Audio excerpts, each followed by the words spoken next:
Though the world we live in offers us more choices and comforts than ever before, we still find overwhelming levels of anxieties around us. The fear of an uncertain future, the inability to control events, and the rapid way at which things seem to change plunge our bodies and minds into a state of anxiety. The 19th century philosopher Soren Kierkegaard prophetically saw that increasing amount of choices would lead to increasing levels of anxiety, because anxiety, he states, is a product of human freedom. The ability of human beings to make real choices in life and live with the consequences of those choices. Anxiety is the dizziness of human freedom.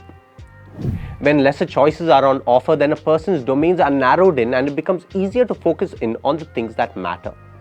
But when there is an almost infinite amount of choices on almost everything, it becomes paralyzing. The person most often moves to distracting himself with the immediate pleasures available, pushing the anxiety deeper within. But it doesn't go anywhere. It merely gets suppressed, and anything that is suppressed only ends up pushing back harder and stronger until it bursts out. Kierkegaard distinguishes anxiety from fear. Fear, he states, is the emotional response to something that is definite, like the fear of darkness, fear of cats, or fear of a threatening person. But anxiety is an emotional response to something that is not well defined.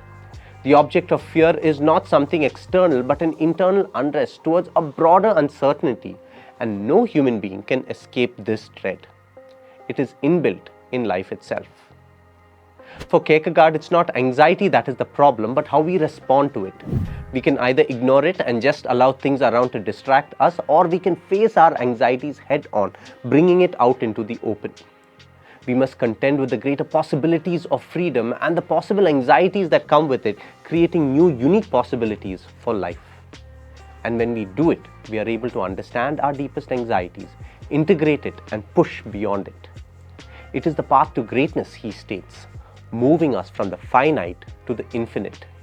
But Kierkegaard states that this requires a leap into faith to find the highest and throw ourselves into it. It is not merely a cognitive understanding of a set of facts, but a passionate commitment to the greatest pursuit of one's life. For Kierkegaard, he finds this answer in Jesus Christ, the infinite one through whom all other finite anxieties can be understood and assimilated within oneself.